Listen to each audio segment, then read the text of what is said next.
Hello everyone and welcome to Festival of Women Now 2020, a 3-week festival, interdisciplinary festival that celebrates and amplifies the work of women creatives, change makers and thought leaders. In general, it's about women championing the works of other women. And this year, we're bringing Now 2020 in a digital format and brought to you free. Because of that, I'm appealing to you to consider donating to TCare. Your contributions will go a long way in supporting Now and his endeavors, and most importantly, in supporting the creatives, freelance collaborators that help to make Now possible. And what is TCare? TCare is established by T-Works. It's a fundraising initiative that supports projects led by women that makes the borders between art and life more porous. And not only that, it supports these projects that make an impact in society. This year, TCare supports 7 projects, and they are the Codet Project, led by Nurul Jihada Hussein, Keeping Hope Alive, led by Fionn Poir, Project X, with Vanessa Ho, Sherry Shakisha, and Wani, It's Raining Raincoats, led by Deepa Swaminathan, Project Julia Street, co-founded by Eva Limson, 3 Pumpkins, led by Lin Shiyun, and of course, Now, helmed by myself. If you are in a position to give, do consider contributing to TCare. Your contributions will be divided equally and shared between these 7 projects. Thank you very much.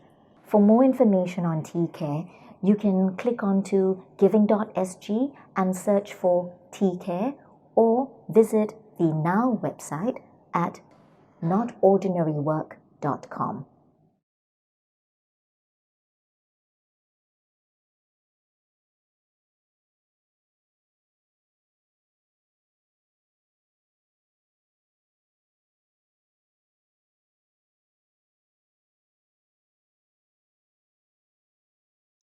Hello, good morning, everybody.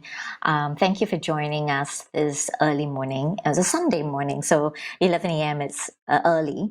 But I thought I'll start off as early as today for a Sunday, because so that we have the rest of the hours to archive this talk and upload it on the T-Works YouTube and have it stay till 11:59 today, because today is the last day of Festival of Women Now, Not Ordinary Work, the 2020 edition, which is a virtual edition.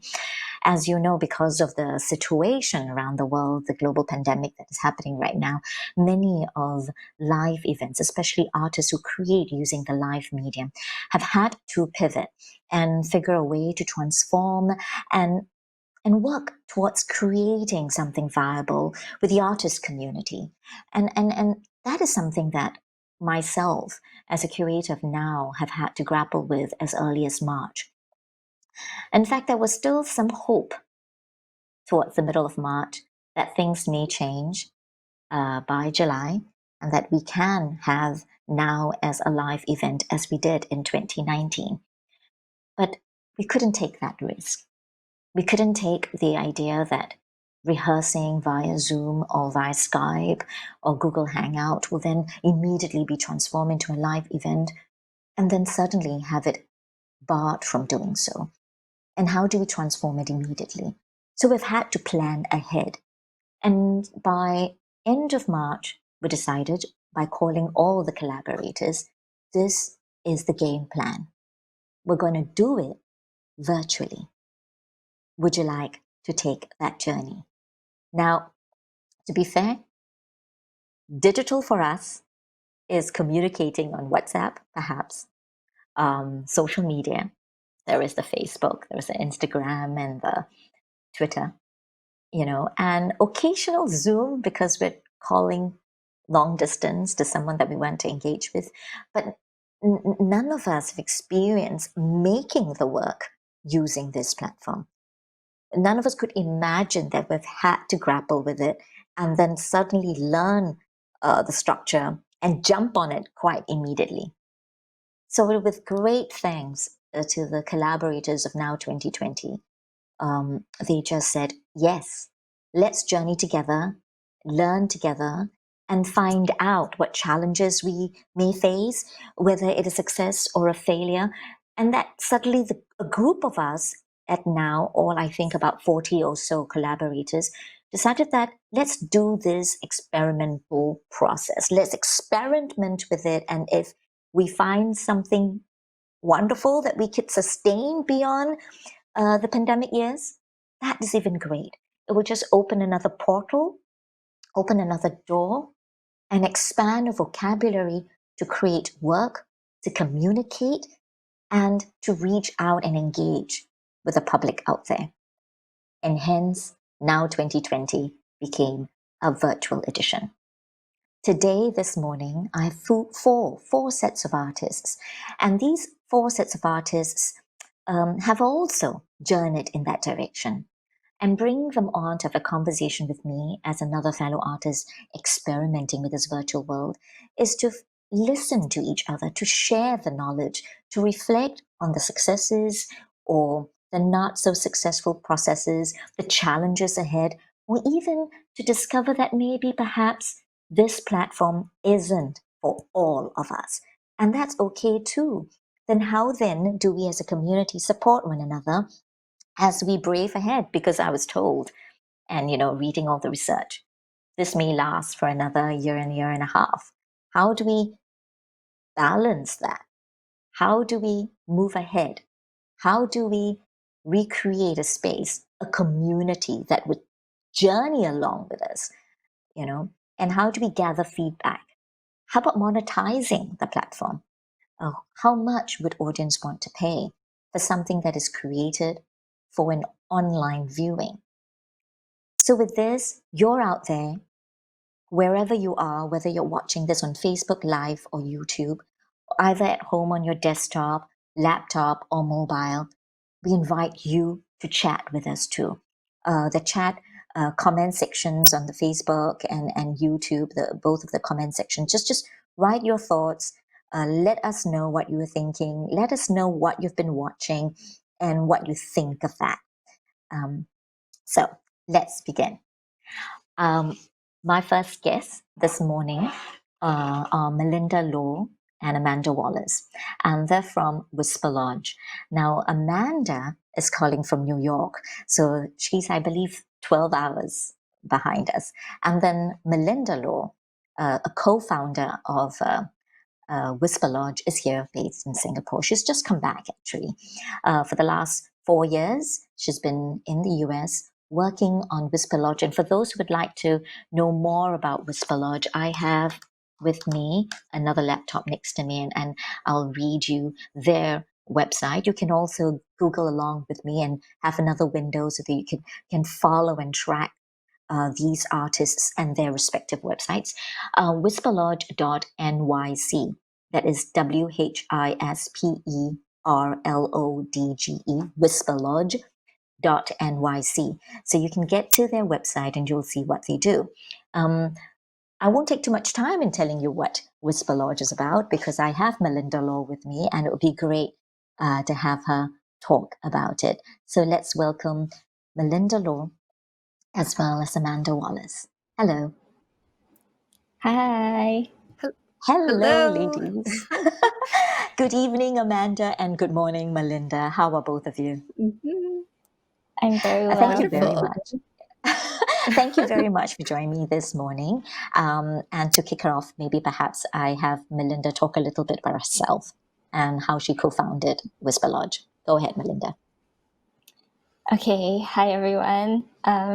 So I am an artist and experienced designer working across the fields of fine art, immersive entertainment, and experiential marketing.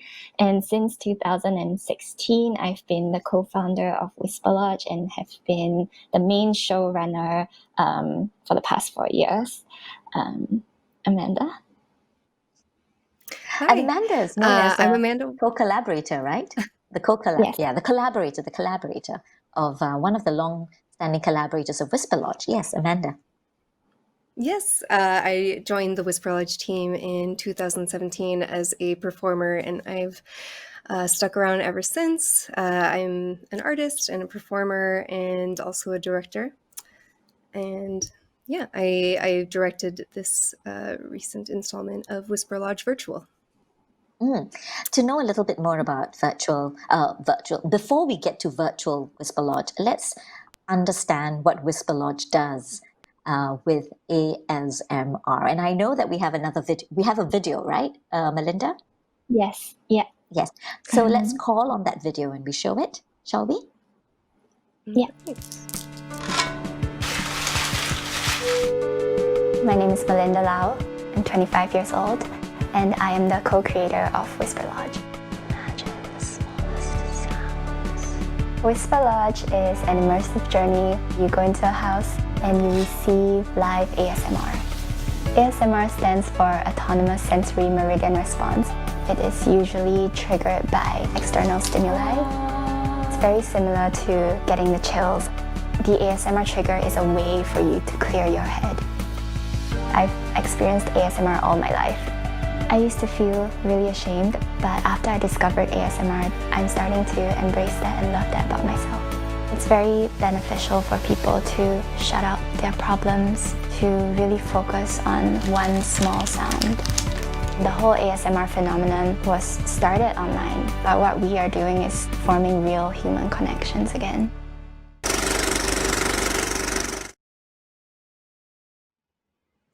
Thank you so much for sharing that video with us. I think we'll dive right into understanding what makes this Whisperlodge ASMR different from what's available right now on YouTube, because I think you infer to that on that video. Yes, Melinda? Yeah. So maybe let me give a description of what ASMR is first. It stands for Autonomous Sensory Meridian Response, and it is an internet created phenomenon where people it's the name for a tingly sensation that people get when they hear certain sounds or when they see certain visuals. And we know it today as this YouTube community because there are millions of videos online that people created just to trigger this sensation. And it's something that a lot of people either have or don't have or can learn to appreciate. So what we've been doing is taking this online performance of ASMR and transferring it into something that you can do in person. And we've been one of the first people to experiment with it. So in many ways, we've become known in the ASMR world as like people who are at the forefront of trying to make ASMR into this relational in-person thing. So what makes you so different, in terms of what makes it so distinct when you bring it to a live performance? You said you transform something that's digital. It's actually the reverse. And now all of us are going digital, and while Yes. you're bringing it out of the digital into the live format. So what makes it so unique for you, and why do that? The main thing So- that oh, okay, Amanda. Yeah. Yes, Amanda. So even though it is most popularly consumed on the internet, on YouTube, it is a physical sensation that happens in the real world. A lot of the videos that you see online are simulations of things that happen in real life that just trigger it randomly, such as getting your hair cut or getting your makeup done. So our classic Whisperlodge show is taking those experiences and actually giving them to you live in person. We're actually touching you with a makeup brush, touching your hair. And it is a live in-person experience where we are in the room with you, interacting directly with you. Right. And now, because in the last few months, up till now, for the last 4 years, it's always been live. You do it quite intimately. I understand there are very few people. Like, how many people attend an event, at one time, for example? Maybe Melinda can elaborate a little bit more. The process of joining a Whisperlodge performance. Usually they find out about it online, they buy a ticket, and they show up to our location, and it's only 6 to 8 audience members per show. Sometimes it's even 4, and the experience is super intimate. So the whole time you are guided by different guides, but you'll always be with one person. So we kind of maintain a 1-to-1 ratio between audience and performers. Versus what we're doing now with the virtual, it's we have like 6 performers and 85 audience members. Wow. And we have a clip about how we have a recent clip. I think Amanda was just talking to me about this new clip that you guys have created. When did you start experimenting, trying to do it online, Amanda? Let's see. Earlier probably a few months ago. I can't remember the exact month, but into the pandemic, I did an experimental Zoom party once everyone was quarantined, called Night of 1,000 Zooms, with an artist, Gabe BC, where I had an ASMR room that was a breakout room in Zoom where I could interact with people and chat, and they would tell me what triggers they liked. And I thought this could be Whisperlodge. Whisperlodge could transition online. I saw that it was working, so that kind of sparked the idea to call up Melinda and like really get this going, since we weren't able to do it in person. So let's watch this video, and then we'll talk a little bit more about what you discover after you try it out on your Zoom platform subsequently. Sure. So let's watch this video.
Wow. Okay. So I'm assuming that each one of that moment was in a breakout room, in a Zoom breakout room. Am I right? Is that how it is? So that I would enter and experience one of those moments? That's how it was planned?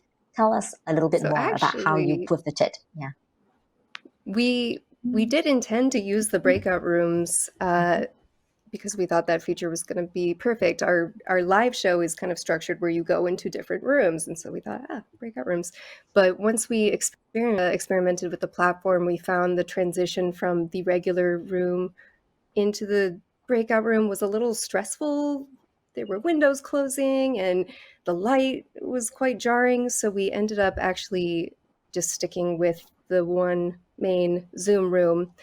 But we have a stage manager who spotlights different videos.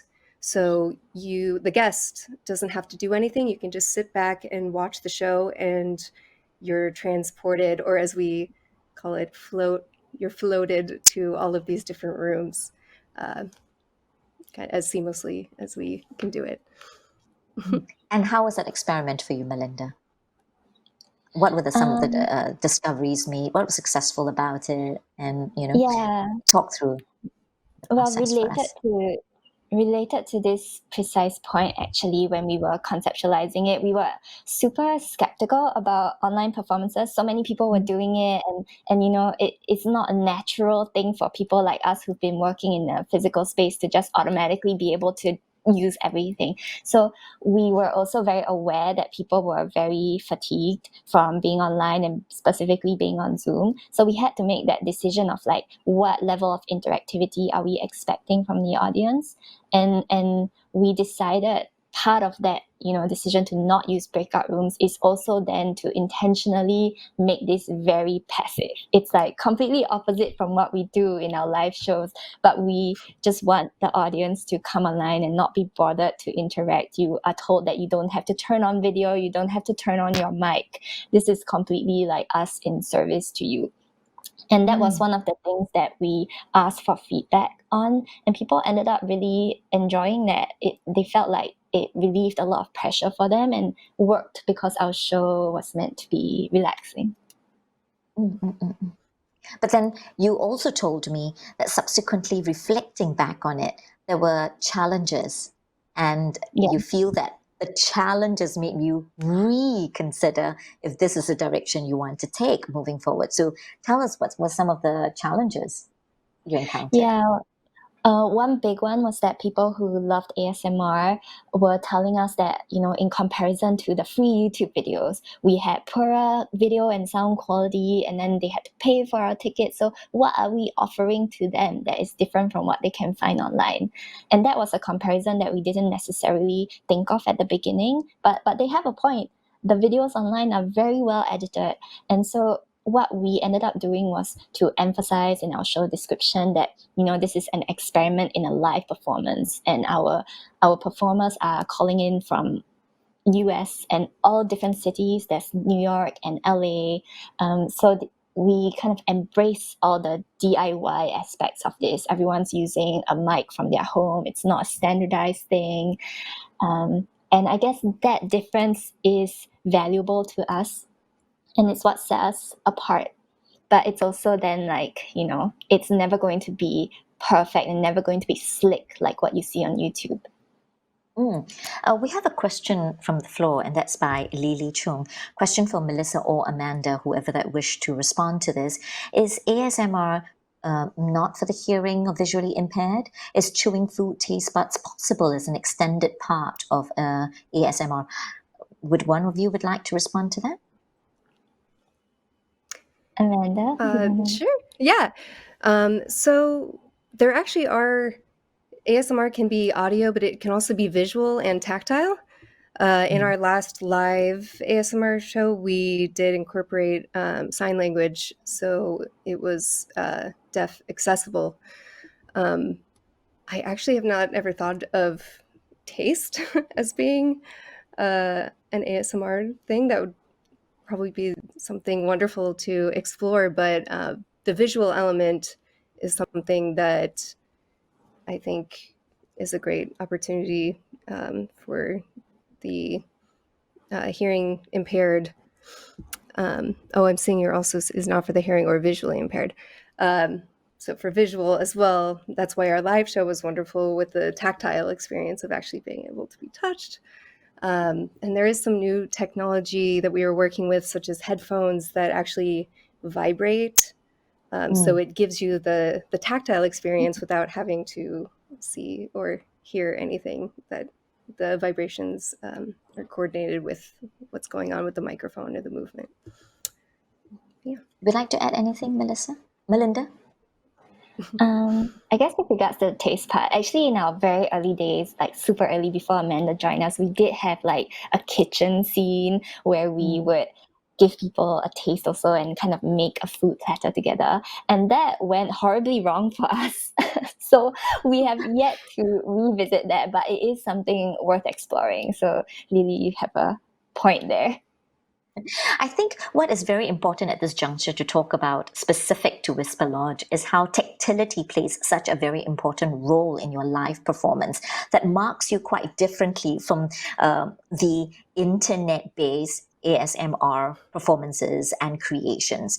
And without having that live engagement, the tactility suddenly disappears. Because I noticed in the video on the virtual production of Whisperlodge, you took a makeup brush and you came very close to a microphone to simulate the tactility through an oral experience as well as a visual experience, because as if it came so close to your cheekbones or your cheek or your eye or wherever, which part of your face that brush was coming to. But it still didn't quite get that tactility experience that you often get to do in your live performances, isn't it? Yeah, Yeah, that is. yeah. Yeah. And so how then, tell me, how then would you be, like, for example, the vibration headphones, does that mean that the audience moving forward will have to get one of those vibration headphones? Am I right? Because otherwise you would be able to only provide it in a live setting. Yeah, so you were telling me that was one of the reasons why the challenges make you reflect on your journey forward using the virtual format. So Melinda, tell me a little bit more. What are you going to do next? Will you continue with this virtual format now that you have a prototype, so to speak? Yeah, that term prototype is like exactly what we were hoping to build and achieve. Mm, Now we know that we can do it, but it's not mm, necessarily our preference, nor is it actually mm, playing to our strengths as a performance group. So I mm, guess we are taking the opinion that we're gonna wait and hope that maybe next year there's a chance that we can do the live show. But if we see that this pandemic is just gonna go on forever, then we will bring back the virtual and we might do some improvements and really make the investments necessary to make it slick and wonderful, like buying all the tech that is needed. We're also exploring our YouTube channel, so uploading pre-recorded videos with more control. And yeah, we have one last showing of our virtual show next Saturday, Singapore time, if anyone is interested. I have a question here from for Melinda and Amanda. Yes, thank you for sharing your experience of translating Whisperlodge online. I was wondering if there is someone that the digital managed to achieve that the live performance did not manage to. One striking thing as an audience, as someone who has experienced both the live and virtual experience, was the seamless transition from room to room, like a teleportation of sorts that wasn't possible in real life. So the virtual may provide that. I was wondering, as a performer or creator, if there was something you discovered that will impact or influence future live performances. And this is a question from the audience about the idea of teleportation, that is possible in the virtual scheme, that it may not be possible in real life. And this question is from Lu Zihan. Can you see that? Because it's such a long thing, and this is the limitation of the digital world. The long comment cannot be stripped in, and the wonderful technical manager came forward with an iPad and showed me the question so I could read Lu Zihan's entire thing on screen in another device. So we're doing transmedia as we're channeling this out on Facebook and YouTube. We have 3 different devices right in front of me. One device talking to you, another device for my Googling, and the third one looking at the questions. So tell us a little bit about this idea of teleportation. Do you think that's possible in your experimentation? Because and I think Amanda was talking about how the breakout rooms just didn't work, you know? Well, I think one thing that we found that was really exciting that we couldn't do live was what the questioner is talking about, of these like seamless transitions, where we found it was really interesting to get very close to the camera with these objects we're making sounds with, and then cover the camera, and then suddenly you're in a different room, and we could look at the screen more of like a filmmaker, where we're setting up these like very neat Mm, shots and making sure that the audience is seeing the same thing, such as the ocean drum that had the beads, where you have this perfect circle in the middle. Whereas live, you can't. Everyone has a different view. You don't have quite as much control over it. So that was fun to work with. I would like to say also, Melinda, yes, before I move on to saying something, Melinda, please go on. Now, I guess going forward, if we do get a chance to do it live again, then it's very interesting to kind of think of how flotation can exist in a physical space. Like maybe we set design it, or we give them blinders or something, and we kind of direct their views so that we can curate that. Yeah. I would like to say at this point of time is to open it up to the floor to say if there are any other artists out there who, listening to Whisperlodge, suddenly get inspired to want to collaborate with them for the future iteration of virtual Whisperlodge. I think this is where the contact point can be made. Rachel Ho, I have a question. Do you consider Whisperlodge to be a community, or what do you think it takes to keep a virtual open space where exchanges can happen and community can grow organically? I believe this is a very important question that we can ask all 4 sets of artists. Thank you, Rachel Ho, for this. For Whisperlodge, would you like to take this question? Maybe Melinda? At the moment, I've never thought of Whisperlodge as a community because we've always run our shows to, like, quite small, and it's never large enough to have this big platform. So that is very interesting to think about. I think it is a valuable addition to any virtual experience to have a place for people to comment, just like how you are commenting right now. Yeah, that's something that we have not thought about and probably should think about. And this is why I was quite excited to want to do this brunch talk. It's to open the community to have conversations with artists, between artists, as well as between other collaborators who may not see themselves as artists, but they see themselves as technologists, and that they can figure a way to collaborate with like-minded people in exploring this platform a little bit further. For example, the first question I would be thinking about is, how do we make the tactility work?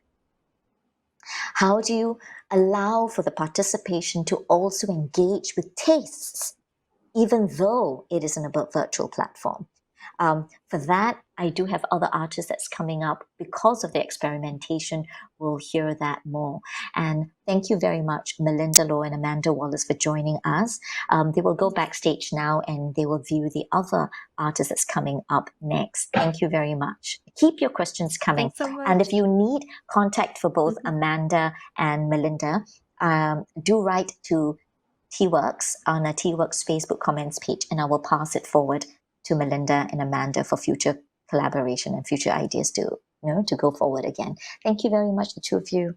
Thank you. Thank you, Noorlinah. Have a good evening. Thanks so much. As said, there are 4 sets of artists, so we've just finished with 1 set, and we have another pair that's coming up. For this, we have Dana Lam and Pat To, and I won't describe their work any further. I'll just call their first video, I believe. We'll start with their first video, and once the video is over, both Dana and Pat will join us. Video, please.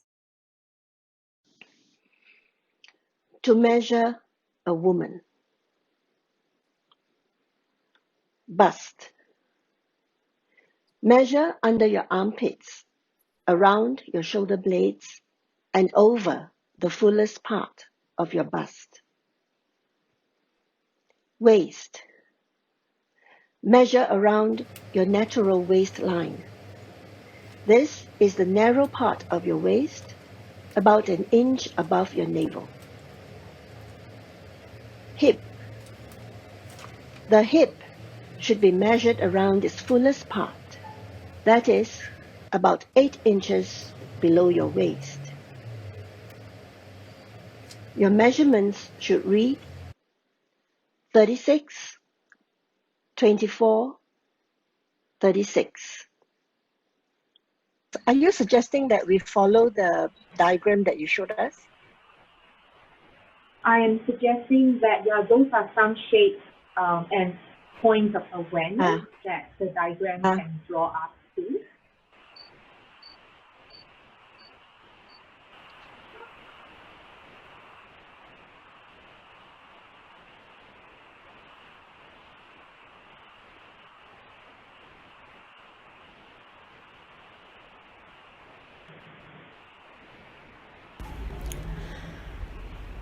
What is the length of my arms?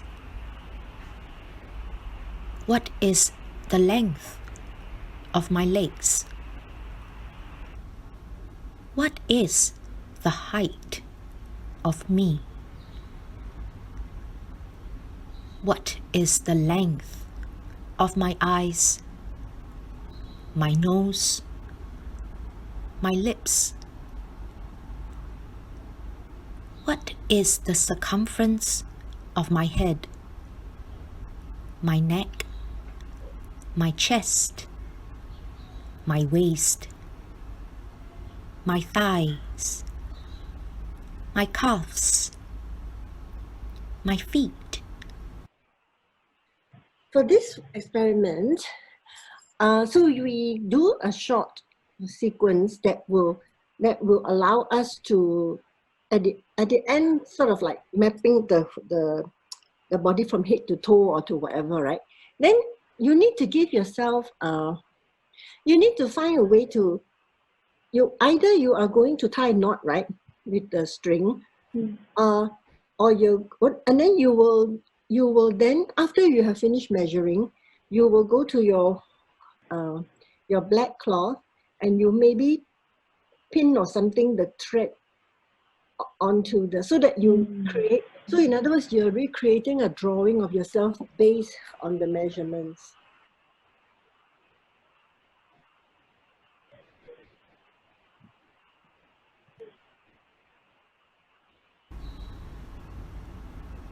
What is the length between us? What is the length of our dance? What is the height of your career? What is the distance of your vision? How long was your last cold? How long was your last kiss? What is the circumference of your imagination? What is the size of your voice, your heart, your appetite, your courage?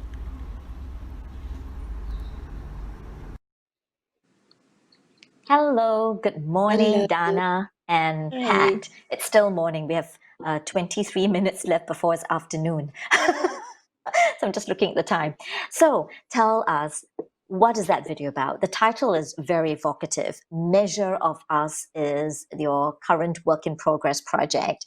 Tell us more on how both of you got started, why the collaboration between the two, and what was that video about?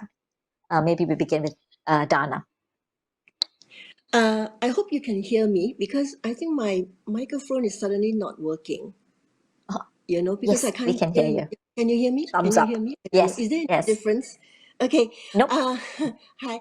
Okay. What you've just seen is something that Pat has cut and pulled together from our weekly Zoom meetings. We've been meeting once a week since April. Yeah.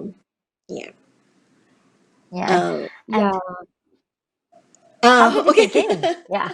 Okay. Why did No, both I of you mean, decide to collaborate? Because Dana, Yeah. who's largely known for her visual artistry, she's a visual artist, but also a writer and an advocate, a strong women's advocate. And then Pat, as a performing artist who works largely in body and voice of late. So why the two of you meet and want to collaborate? Yeah, I have been thinking about the structural and mechanical changes in my body in recent years, and been wanting to make work that sort of talk about it, and sort of reveal the structure and the mechanics of the body, the design of the body. I think the body is really what it really is, a good example of what people say, that the best designs are invisible until it breaks down. So I guess I am experiencing the slow breaking down. And then I had the opportunity to watch Pat last year in her performance of the topography of breath, and she took my breath away. It was awesome, and I sort of ran up to her at the end of the performance and just said, "Oh, you're so awesome! Would you like to collaborate?" And and Pat said yes. I mean, what are you supposed to say when someone comes up to you like that, at the end of at the end of a show? But I think that I recognized that there was something. I think I recognized that we had similar drives, although at extremely different, at opposite ends of the spectrum. Pat, your Yeah. point of view. Yeah, I mean, it's I mean, there are especially with many the factors. onslaught, of Dana's enthusiasm with wanting to collaborate with you. Yeah, actually, I think after the performance, I really couldn't recall anything. I mean, I could recall a conversation with Dana, but then actually the genesis of the collaboration really only came about during the circuit breaker. I mean, I think I got a Facebook message from Dana, and she's like, "Oh, I found you," and then she showed me, and attached to it was a video of this artist in a rubber suit moving, and then she's like, "Oh, wouldn't it be interesting to have an old body move like that?" And I thought there were many things about what she said that was interesting and as well yeah, exciting for me. I mean, I feel like because all our bodies, I work a lot with my body, and I think all my work is always centered on and about the body, and not just as its materiality and the corporal sensation that feeds into performance, but also how itself, the body itself, is a story. It carries all this cultural and historicized processes that makes us. So I often work alone, and so when I got this text from Dana, I was like, yes, I was really. I mean, there are many reasons. I mean, first of all, it's another history, right? Another body to negotiate, to know myself, to know the body through another. But I think what was also really exciting during that moment was that it's circuit breaker. It's like mid-April, and by then I I don't know about the rest of you, but there is this idea that I will find ways to work. I want to find ways to work. So I just jump on and I was like, sure, I'm very free. And it was very immediate. Okay, let's meet up. So it was very immediate kind of jumping on. I think it's also the circumstances that we were in. And then I was also excited by the potential that, okay, we may be at home, but let's make good use of this time at home. And so that's how we met up, just purely online. We were very religious about it. We met up once a week for 2 hours every afternoon. And I feel like, yeah, I mean, it's really like online dating lah. Because, I don't know Dana. I mean, I know about her, but I think I never really believe what I read just online, because there's so much online about what you can put as a media marketing thing. But I think meeting someone online and talking, so I think it's been April, May, June, July. It's almost 3 months now. So I think our very initial conversation was really just meandering. We talked about autobiography. We talked about we warm up. It was really a mixed bag of, and then we watch movies together, things that we like. So it's almost like things that you kind of do on a date. You just like find out about each other. Yeah. And And then even we with used to, sorry, sorry? yes, Yeah. sorry, No, sorry. and, Go and ahead, Dana. I thought that, I mean, thinking, I mean, we've also been thinking because of what we anticipate that you will ask us today. We have also been thinking about how this, I mean, what is it about this Zoom? We use Zoom and we've been sticking to using Zoom partly because it's the one thing that I'm sort of a little bit familiar with. Although Pat has also asked, oh, why Zoom? Why not something else? Um, And I realized thinking about it that the Zoom was really a good space. It worked for me this period because I know that other people who have worked on this platform. I mean, some of the things they talk about as a minus point is that you're not in real space, so you don't really encounter the human being in terms of as Pat would put it, the temperature, the sound, the voice, and but for me, who is quite a scaredy cat, right?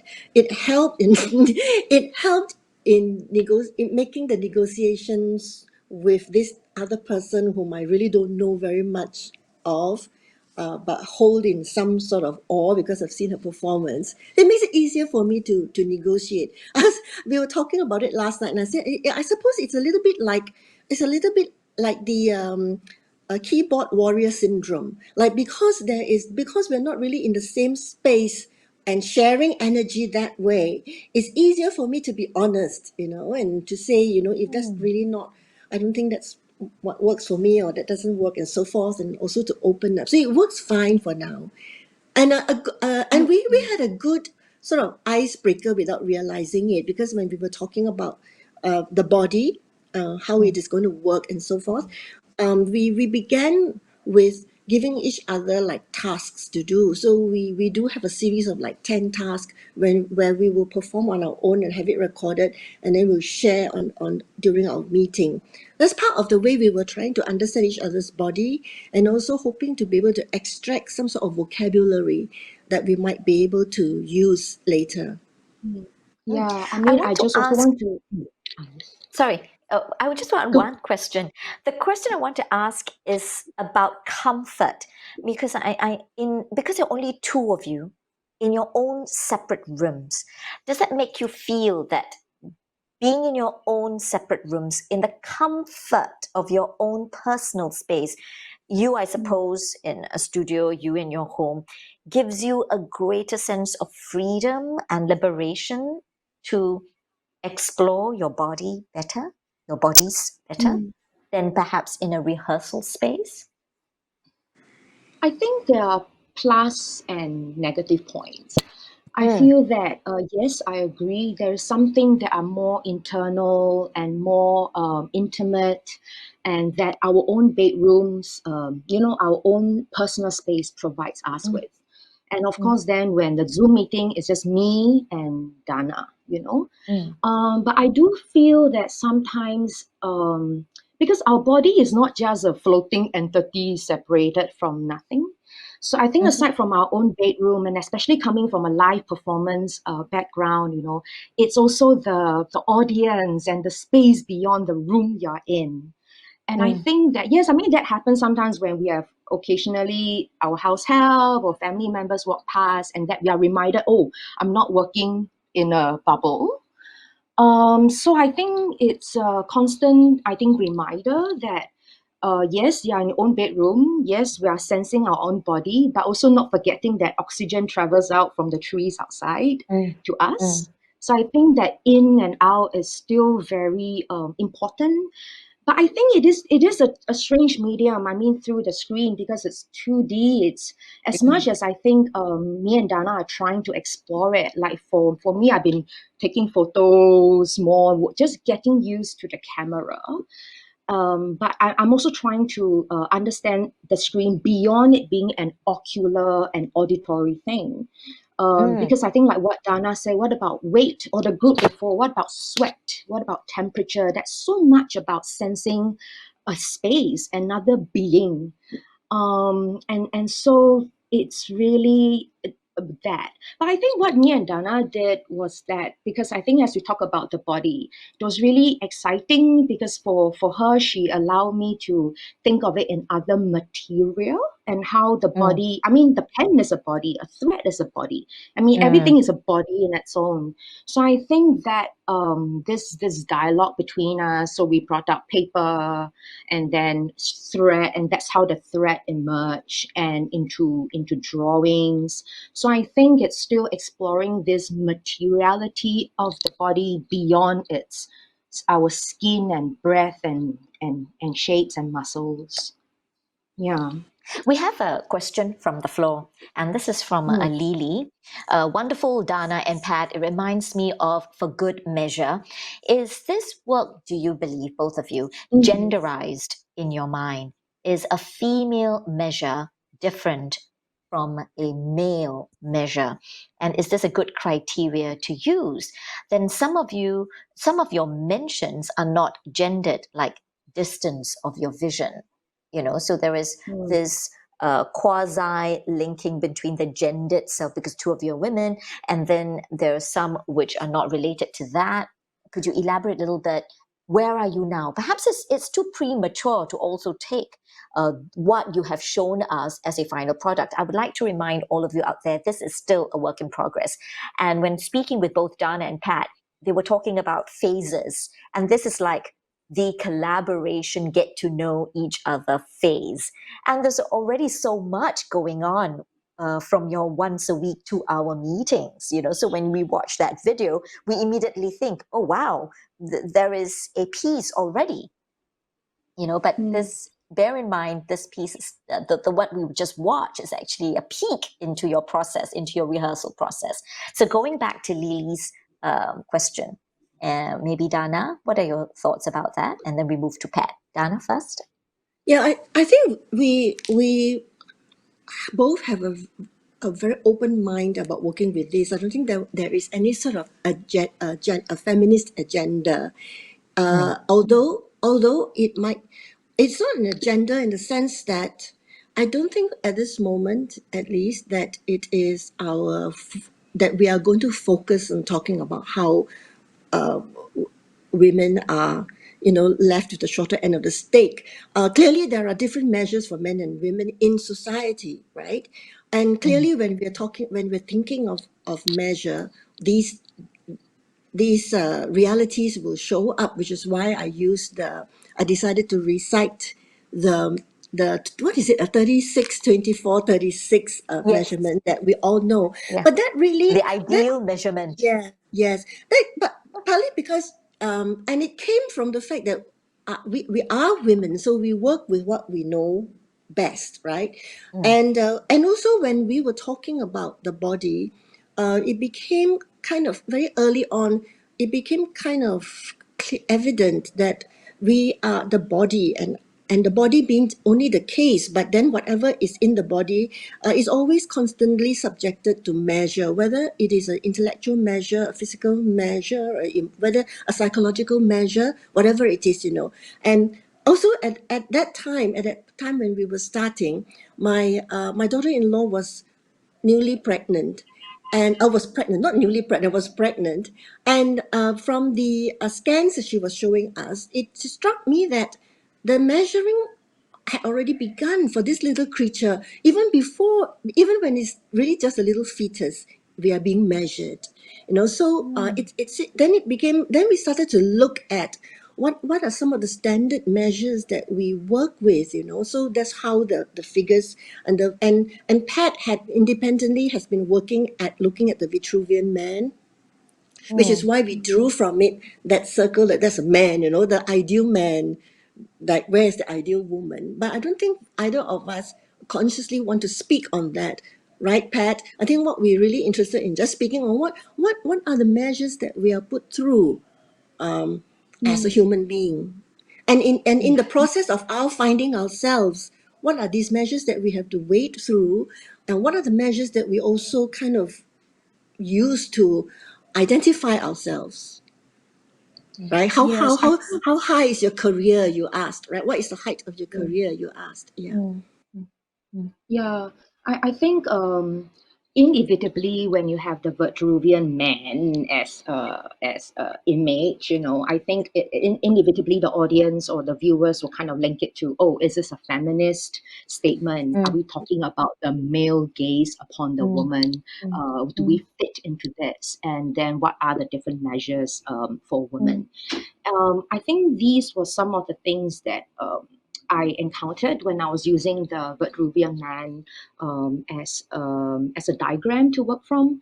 Actually, also more specifically the text. I was quite intrigued by the text. You know, a palm is 4 fingers, and it's so didactic. And actually, this measures has been used to build like civilizations, like temples and civil buildings from the Roman times.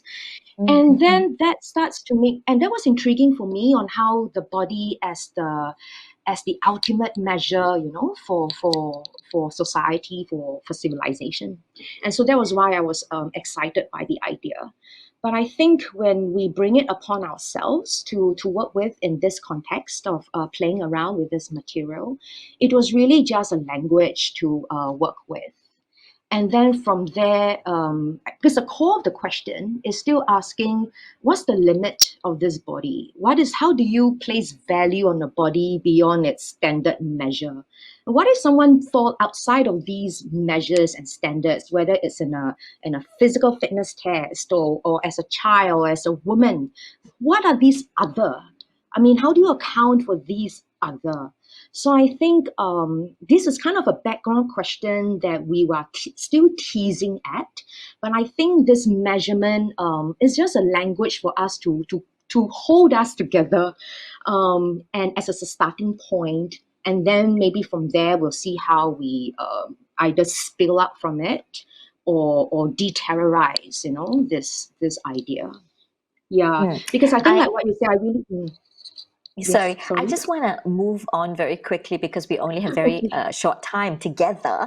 I just would like to understand, where would you go with this format of rehearsing? Because you have insisted, despite the relaxation of the circuit breaker, you still have insisted on meeting online and only exploring online. Very quickly, why do you still, want to do that? Because then again, it is a measure of time. It's a measure of how much time you want to spend doing this now that you have other opportunities to meet and other ways of meeting. Yeah. For me, it's really just a challenge of trying to overcome. First of all, this is very unfamiliar, and in fact, I'm still very antagonistic to the idea of having to use digital technology. Like, my microphone was okay at 10:30, and suddenly it is not working, probably because something else interfered.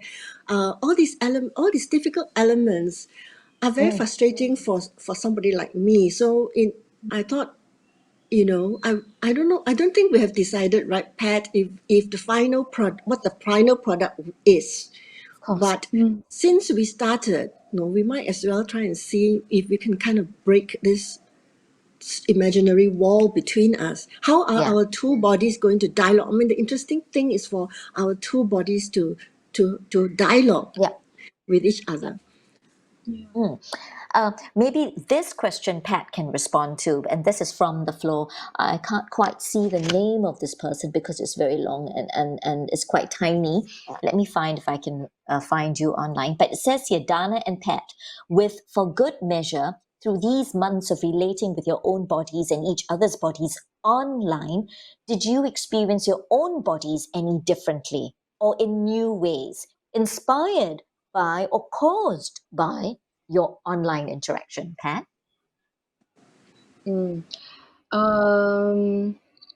Yes and yes. I mean, I feel like Yes and yes. oh, good, my ears. Yeah. I don't know. I think the body is always changing every day. So I think despite or in spite of this medium, there is a different awareness of it at different time of the day. But yes, I do feel myself playing the frontality to the camera, and being more aware that, because as an audience I can see the room, but for this I'm playing to this eye. So I I do know. find myself being more attuned to, what can I show this part, or what can it see?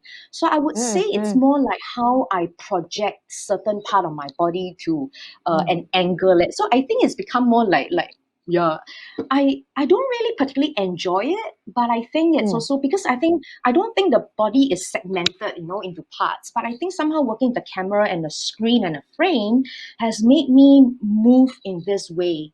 And so I constantly remind myself, okay, and I have to remind myself that, okay, your face, but don't forget your bum, don't forget your feet, don't forget.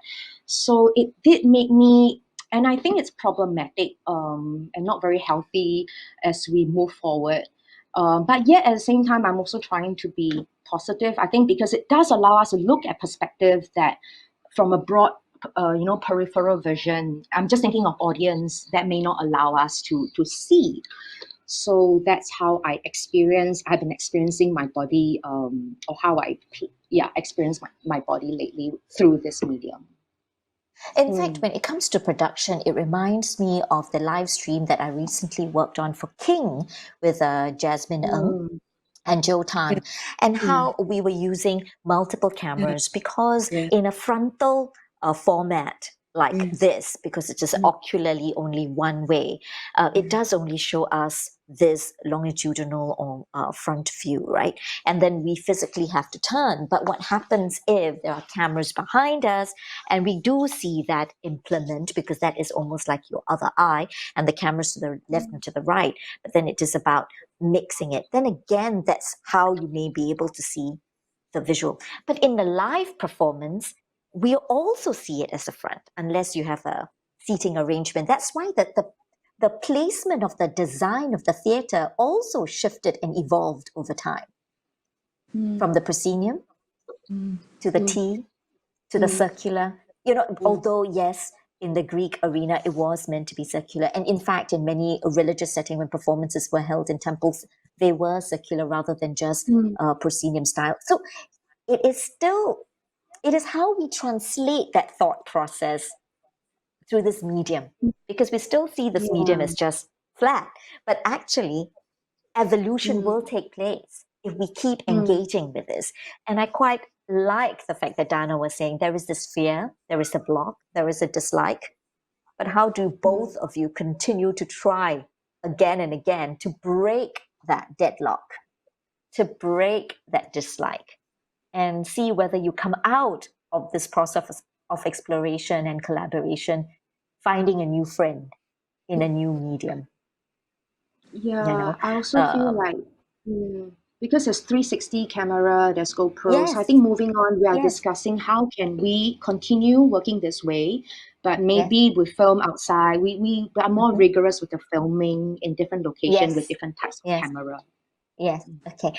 Thank you very much, Dana and Pat. We won't be able to show this other video, but we will upload it on the YouTube so that you, for those who would like to see the second video, we'll upload the link to your YouTube if you're willing to let it be seen, so that we can have the viewers view it. Thank you so much for joining us. For those who would like to contact Dana and Pat and know more about their work, again, you can write onto our Facebook comments page or at YouTube, and I will forward your email or DM T-Works directly, and then we can forward your contacts to both Dana and Pat to pursue later. Thank you both very much for sharing your work. Thank you for having us. We'll keep tracking measure of us, tracking rather than measuring measure of us. We'll keep tracking measure of us, and we'll see how it develops. Thank you so much, both of you. Bye-bye. Thank you. Bye. And up next, we have a third set of artists, and they're from Brack, and they're Alecia, Key, Franklin, and Jevon Chandra. Before they come on, they have this video that they would like to share, and then they'll come on to join us. Video, please.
Hello. Hi, everyone.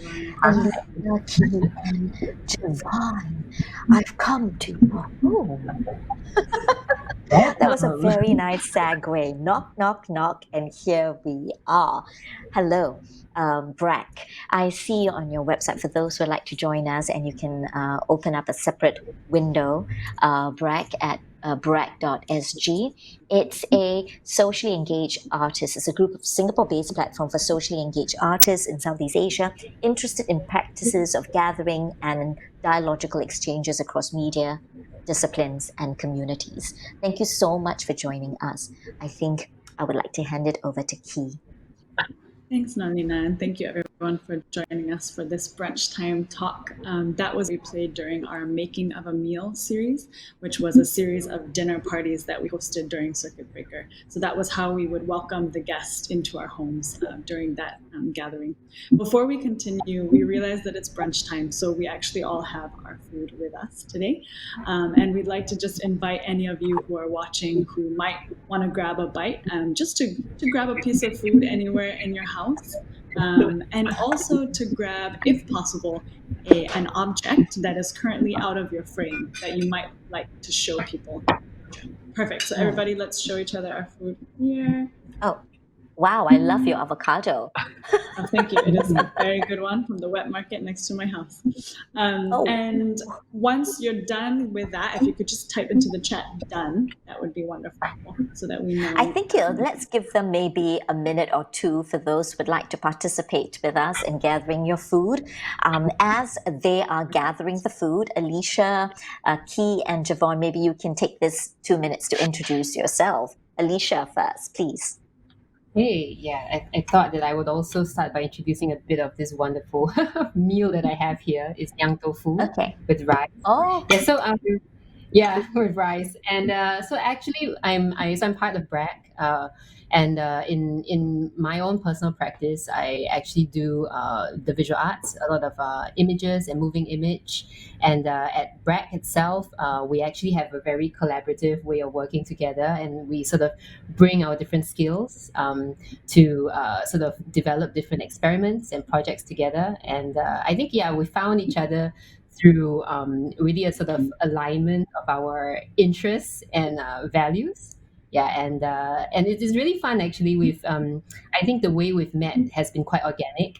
We've met through events and sort of like responding to similar themes like care and relational sort of works. And I think that has sort of brought us together and allowed our practice to sort of like feed upon each other. So while we come together as a group, we do certain things, and when we go out, we're sort of bringing those ideas that we jam together into our own work as well.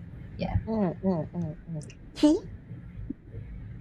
My name is Key. I am, I guess, mostly a performance maker and facilitator, but really happy to be working with my two good friends in Brack. And I think a lot of our work is in nature relational, and so a lot of it stems from relationships with one another as well, and many of the contexts. We have occasionally Key's. Oh, good. Someone has done. Chui says, I've got my toasty and coffee. I don't know much about the comments page. If Chui can take a photo of that toasty and coffee, I believe you can upload it on the Facebook comments page, right? Yes, please. Is that possible, you think? And then Rachel has got, it's a high tea Lauw stir fry. Ha ha. I like to read all that. And I'm in the US and it's dinner time. Oh, hello, Rachel. Thank you for joining us. Jevon, tell us a little bit about yourself. Yes, so my name is Jevon. Primarily, I'm an artist and a sound designer. And I think like as Alecia and Key has mentioned just now, right, essentially, regardless of whatever medium we work in, or frankly also like whatever profession that we work in, for example, in our day jobs or something, I think there's an overarching, I guess, concern or interest, right, in ways of relating, I suppose, to each other. What that means, what it means again to also express, for example, like care or like friendship, right, or just attentiveness, right. Often it's a lot in our heads also, but then when it comes out in words or in actions, right, there's a kind of translation that needs to happen. But of course, the translation is not always optimal, and things are lost sometimes, right? And it's a lot of a back and forth that needs to happen in real time, right? So yeah, again, these are overarching interests that I think also inform this series of work, right? To gathering. And also, again, this is kind of the experiment that we're engaging on and essentially trying to do what is actually a very simple activity, right? Just eating either on your own or together. But again, in attempting to transport that onto this digital medium, I think the question is, yeah, what is lost, right? And what is misread as well, right? What is misread? It essentially a very new interpretation. A very new visualization of what is actually a very standard activity, right? So I think those are really overarching questions in over this series of work that we're presenting. Okay, let's see if we're ready. Okay, because I want to participate. For the viewers out there, Two Gathering had begun calling for people to participate in May, and then they went online in June. And prior to that, Brack had already been doing a series of Two Gathering. More information of that can be found on their website, brack.sg. I think that was brack.sg. Okay, so Key, lead All right, us, so please. before we get started, we're gonna just eat over a meal, but we just want to start the meal properly. So I'm gonna hand it over to Jevon to lead us in a gratitude practice. Yeah, right. So again, I hope any one of you joining us, again, if you're maybe eating your lunch or your brunch, or maybe you're just snacking, like I am, because I woke up late and I'm not ready to eat my lunch, right? I think we just want to just take this moment, I suppose, to also, I guess, also a moment of gratitude, right? And kind of the thinking behind that is to really just pause for a short while and kind of consider the chains of labor, right? Which this food item, whatever it is, has needed to go through, right, before it arrives, like before us, right? So again, it could be that you're living with like family or relatives or just housemates, right? It could have been you who did the grocery, it could have been someone else who have done the grocery, right?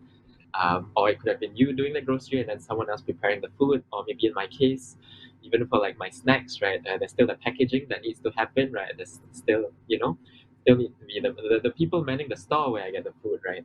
So in essence, yeah, if we could just begin by taking maybe the next about 45 to 1.5 minutes to just think about again that chain of labor and just offer a very brief moment of gratitude and just word of thanks, right, before we begin eating together, right? And if we could just take the next 45 seconds to 1.5 minutes to do that. I'm really thankful for these the avocados. discovered a wet market, which is just 5 minutes I'm walk very, from very my house. happy in this For letting And me period of stop time by to today. support the labor of the hawkers Actually around my pretty home. and then I was able to This just has been a very get up difficult and time complete this for whole them as they try to earn their living. at the meal. And for $3.50 or $4.50 a day, this is my contribution very happy to be to enjoying the this time that they take to prepare the food. Thank you very much. All right, let's dig in. So everybody, please do feel free to eat. No formality. Yes, so while we're eating, we do want to speak a little bit about our Two Gathering series, and I'll just start first, actually. So yes, thank you. Here's some for anyone who doesn't have food out there. So one of the things we found to be really interesting during this process is how the public and private realm start to collapse during a digital gathering online. So we're really interested in the act of gathering and the act of hosting.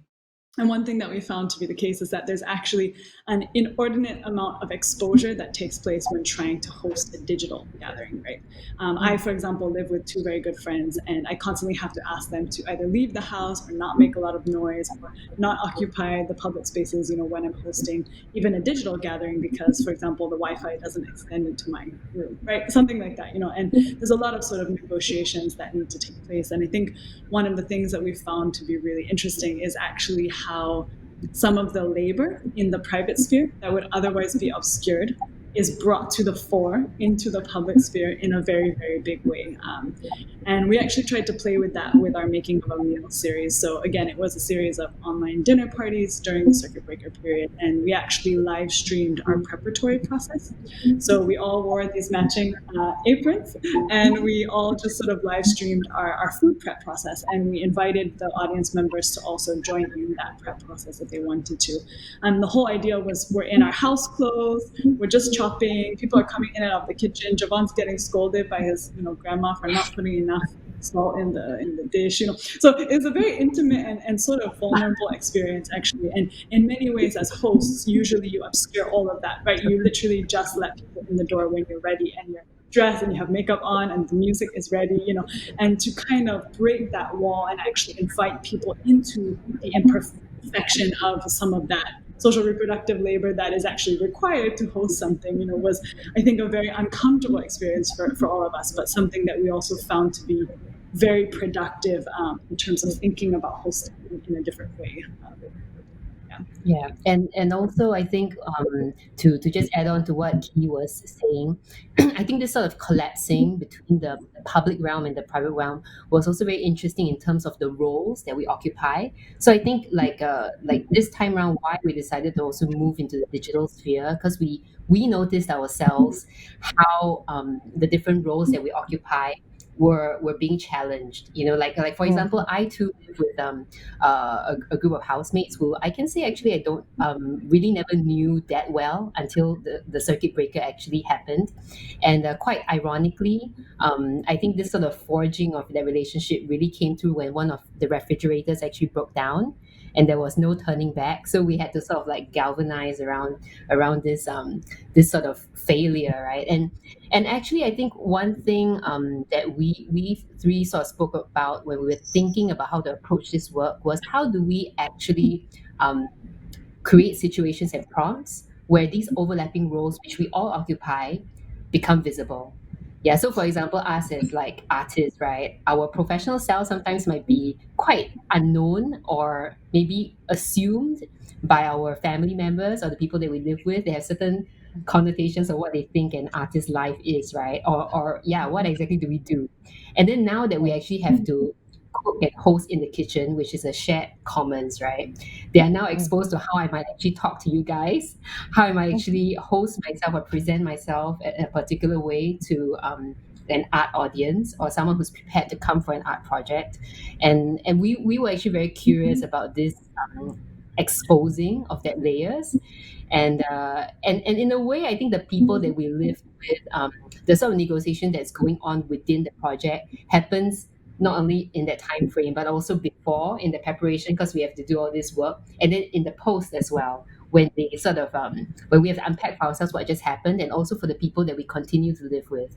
Yeah, so I think that was something that we were very interested in and continue to try and experiment with in this form. There is also a sense of vulnerability, isn't it? Because for me, when I first watched it, I was saying that, eating is surprisingly how vulnerable it feels to be eating in front of a camera, because you're opening your mouth quite wide and you're putting food into your mouth, and you suddenly become much more aware of that action. Just now, when I was doing it, I became slightly more aware. Even raising the food to the camera, I was trying to make sure that it is getting to the camera, and in doing so, I'm looking at the angle. I'm become much more aware of even, what did I just put forward?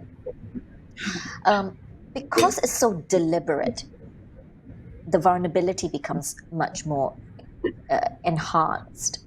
And I think that was what you were saying. So I felt that, because you're absolutely right. In coming to do a virtual thing, I've had to negotiate noise at home. The technical people were just telling me, at first I wanted to do it at home this morning so that I could pick up an object that is moving, i.e. cats. But then the tech people were saying, I can't be at home because my home environment actually is too noisy. So where am I? I'm actually in the dressing room of Tea Works. They've banished me to a room all by myself and they close the door on me. So then it will be quieter. So I'm alone. So I packed this because I wanted to participate. I packed it, I prepared it, and I placed it in this bowl. And that whole process is almost like akin to going to the kitchen to prepare it, because as I took out the food, I even decided to lay it aesthetically pleasing because I was going to show it on camera. Then I realized I bought nasi padang. And once you put all the gravy in, they all look the same. It's just one look.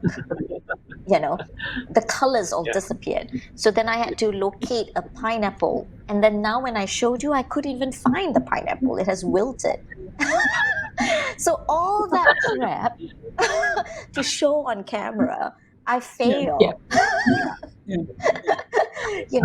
But it is that act togethering becomes, and the deliberate action has made showing to a camera, which is to this unknown other, much more powerful.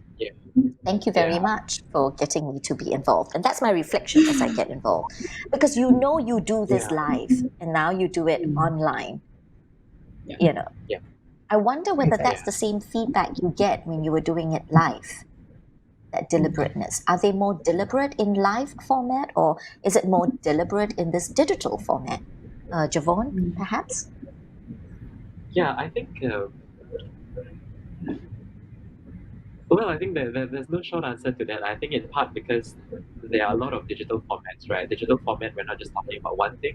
It is an umbrella of a lot of things. I think even Noorlinah, earlier on, you mentioned that even this current sharing is a transmedia endeavor, right? You're streaming across Facebook, you're streaming across like YouTube. And in a sense, I suppose even across different digital platforms, there are different, I guess, notions of propriety in a sense, right?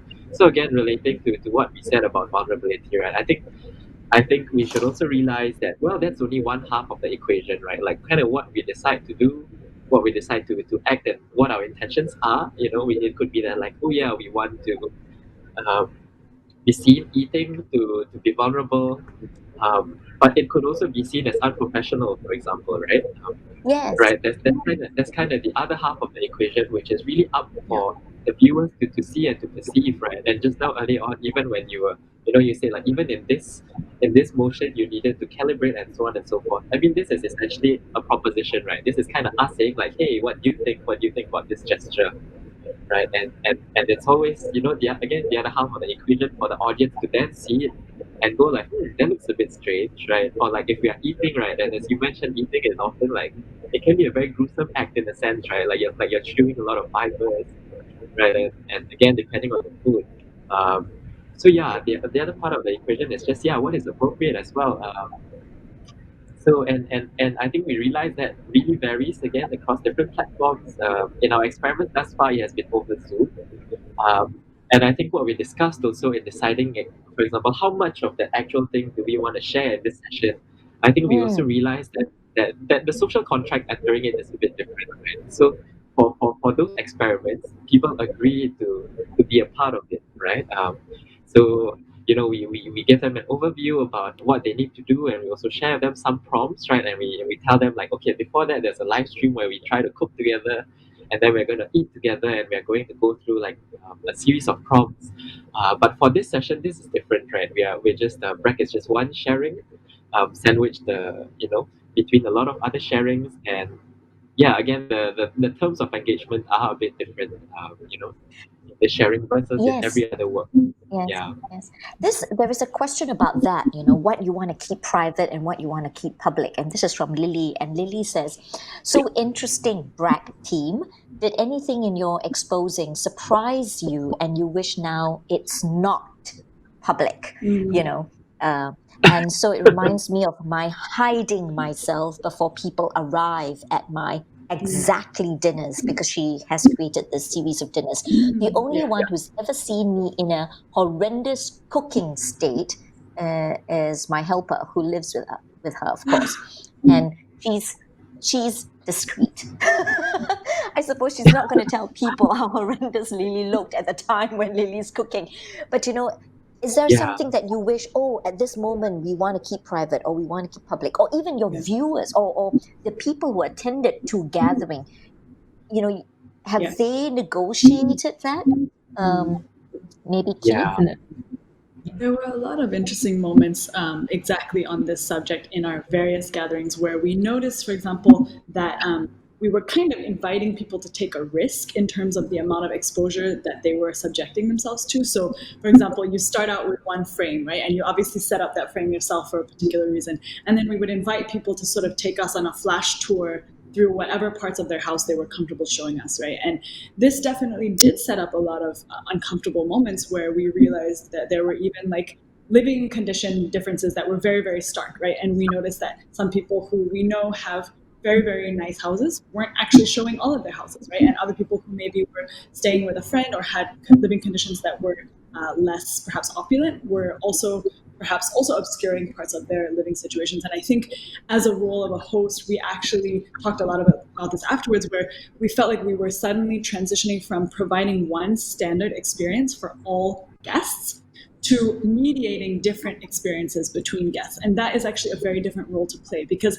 ideally we would have liked to give everyone the same food, the same atmosphere, the same aircon, the same music, right? And kind of provide an atmosphere for all of them to take to get to know each other in. But we weren't actually able to do any of that. We even considered like Deliveroo, delivering food to their houses so that everybody was eating the same meal, right? But because of the digital constraints, we actually couldn't really curate any of the elements of the dinner party except their online experience. And I think then we had to really be sort of responsible about the ways that we mediated those differences as they came to the fore, because we were both inviting vulnerability from people and also needing to hold that space quite delicately such that folks felt comfortable and seen and respected despite their different positions, I guess. That was pretty difficult, actually, I think. Yeah. Yeah, and also But I think yes, Alecia, and I you want wanted to to say just something? add, Sorry. yeah, I wanted to add to that because I felt that I mean, apart from the physical spaces, which I think we all had to mediate, not just the guests but also the hosts, I think it was also the kind of the prompts, their responses to the prompts that were given that sometimes invited some discomfort. So, for example, just now you guys witnessed this idea of sharing a moment of gratitude, right? And we often also like are respectful of whether or not you would like to give a moment of gratitude that is religious, that's personal to you, or it could also be a secular sort of response, right? But also we realize that actually this simple act, when it's recorded, when the expectation is going to be recorded and also performed in a group, becomes suddenly very uncomfortable. It might be even more uncomfortable than it was done in person. And this was just one example of prompts. We also had other prompts which were involve physical movement, and then some of the reactions we got was that, oh, that really made me uncomfortable. And but what did make me comfortable was I noticed one of the other participants angled the camera in a certain way that wasn't a fully exposed body, just this person's feet, and that gave me comfort. So we had responses like that, which also showed that I think we started to think about, okay, how does this particular platform and the or use of the digital can actually invent new ways of connecting? Because if this is the so-called new normal, then how do we go on to be able to forge these kind of connections if we can no longer rely on certain modes which we really embraced and love so much, being physically together. And yeah, so I think this is part of the experimentation for us also to understand how certain even the use of the camera and certain prompts can actually instead of dividing people or alienating people, potentially can bring people together. Yeah. That's why it's quite exciting for me when I first encountered to gathering online, because I wanted to understand from your experience doing it, how do people respond to you? Because really, in creating a virtual engagement, and I wouldn't call it just performance, whether it's just talk, screening, it is really about how you invite the other, which is on the other side, whom you don't get to see, unless, of course, in Zoom meetings you do. But even like now, I don't get to see those people out there. And then later they get recorded and they have an archive that lives far longer than a live performance, because the immediacy of it is now it's already recorded as it's going live and it's going to go online. How do you prepare them? How do you make it safe? And yet at the same time, want to challenge them to question safety. What is comfort? How do you make them more aware that you are engaging on an online event and there is a discomfort? How do you prepare and how do you not prepare too much? Because you also don't want to tell everything, isn't it? But in a live format, all of us are so aware of what the engagement is. Sometimes we don't want to know enough. We don't want to know too much. We don't want to know too much of the synopsis. We don't read it. We just like the title and we want to be surprised. But in this aspect, it's so new for everybody. How much of a surprise is comfortable for everybody? So those are very delicate and difficult responses to answer. Thank you so much for that. For those out there who have ideas or questions, we do have you please continue to write on our Facebook. But before we go, we have Jevon giving us another prompt, right? Is that Jevon who's going to give us the last prompt? Yeah, I think now is a good time. So I think as well in response to what you mentioned previously, right? How do we essentially offer that invitation and in a sensitive manner, right? So I think we also just want to share kind of one of the prompts that we pick participants through, and I think the prompt is simply to identify kind of one object beyond your frame, right?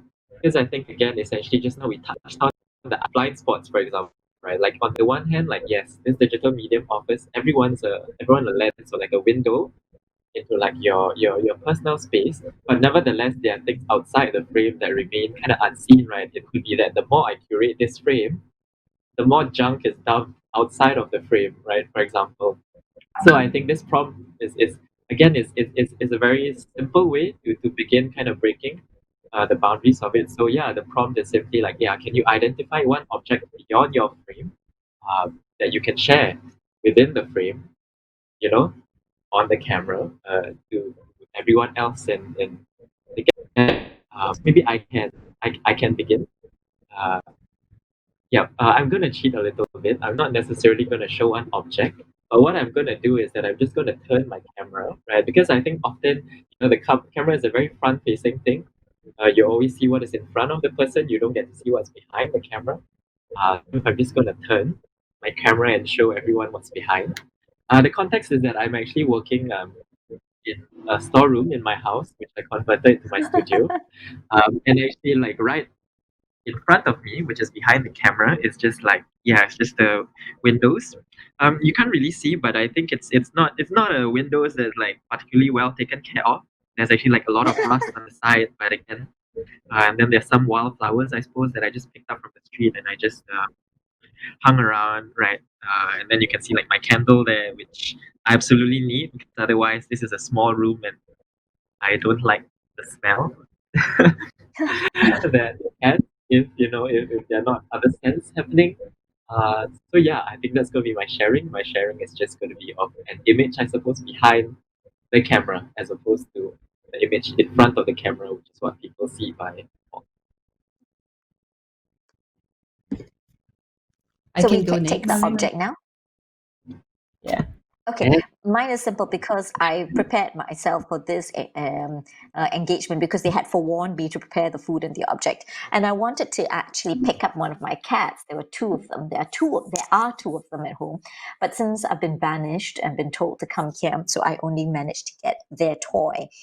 This is a scruffy rat that one of them loves to bite because I would put in catnip inside this little hole, and then that would attract them to go to the rat and play with it. I don't think they understand what animal this is because there is no other smell but the catnip smell. So I don't think they know that they're scratching a rat or a cat, another cat or a bird or a fish. It doesn't really matter to them. It's just the catnip smell, and the tail is actually the part they like best, not the rest of this.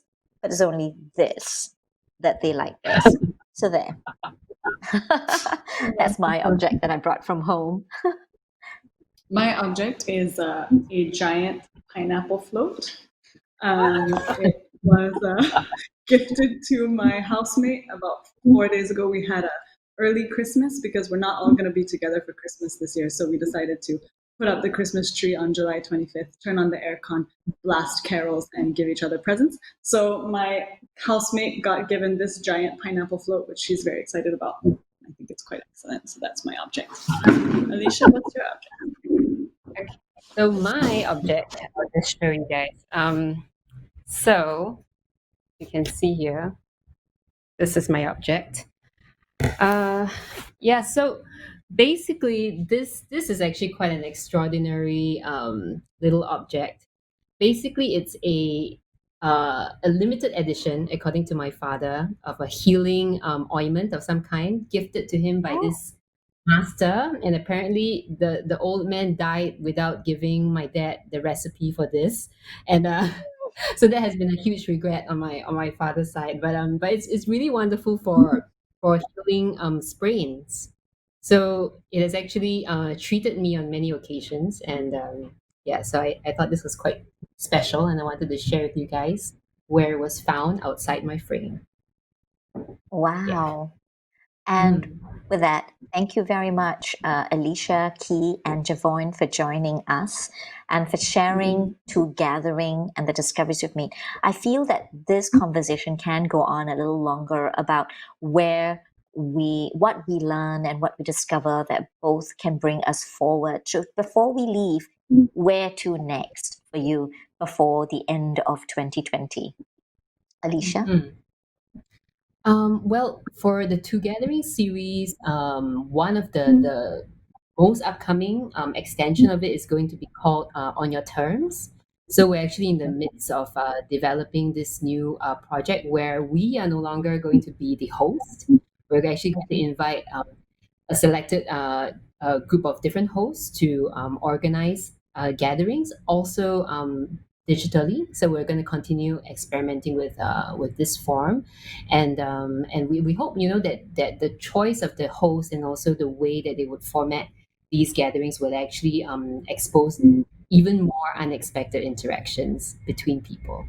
Yeah, so that's something that we are continuing to do, and we hope to update you guys as well. Yes, please. Tell us about it so that we can upload it on the Facebook page so that we can also participate in it. Before you leave, I do want to say somebody uploaded their object for us to read, but unfortunately I had to wait for you to finish. So yes, my object is a gratitude journal with unicorns and ice cream and bird stickers. Thank you very much. I did want to read that, but then it disappeared, so it's brought back again. Thank you very much, the team from Brack, and we hope to hear from you and your developments in the future. Yes, thank you. So much. Have a good day. Bye-bye. Bye-bye. Thank you very much. My gratitude to all three of you.